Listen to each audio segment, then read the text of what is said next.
The government isn't forthcoming with information on the oil sector, says David Paddison. Even less information is coming from the oil companies, he said. He said that in the past, Hess, a small partner in the ExxonMobil conglomerate, provided most of the information.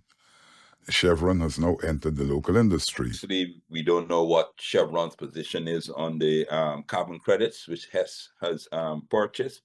We don't know Chevron's position on several of the issues which we have raised. We don't know Chevron's position on unlimited insurance coverage, liability coverage. So it's we have to wait and see. But I mean, I don't share the optimism that the entrance of Chevron will be better than the partnership with Hess. I mean, obviously, under the shareholder agreement between Hess, CNOG, and Exxon, Exxon was given free rein to be the operator. Chevron has been licensed by the Trump administration to operate in the area close to Venezuela. On one side, it can be an advantageous for us, which means that Chevron can actually, unhindered, with Exxon, explore closer the waters closer to our waters closer to the Venezuelan borders unhindered.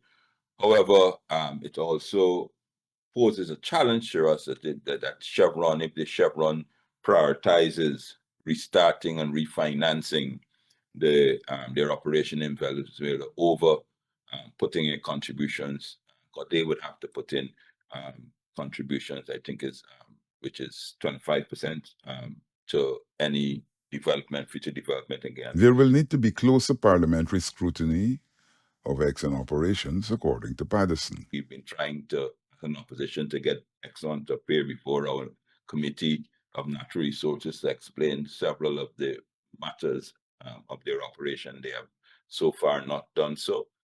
We have said that it become mandatory for them to be more forthright with information. I'm sure they share with the government, but not with the rest of the country. Leader of the Alliance for Change, Nigel Hughes, said that the United States has permanent interests. For starters, Venezuela has a lot more oil than Guyana. At the moment, we are producing oil at the most economical rates. The reality is, and I do want to share this with the citizens, that if there is a regime change, for example, in Venezuela, America's interest in Guyana may not be at the same level that it is at now, because we do have to provide for the possibility that Venezuela, which has a population of over 25 million people, more oil reserves than Guyana, clean energy is not as prominent as it used to be, so the heavy sulfur in the Venezuelan oil is not as much of an issue as Guyana's, as it was previously. We, of course, have light sweet. Unless there's a serious economic advantage, the United States would act in its best interest, according to Nigel Hughes. Adam Harris, Guyana TV News 9.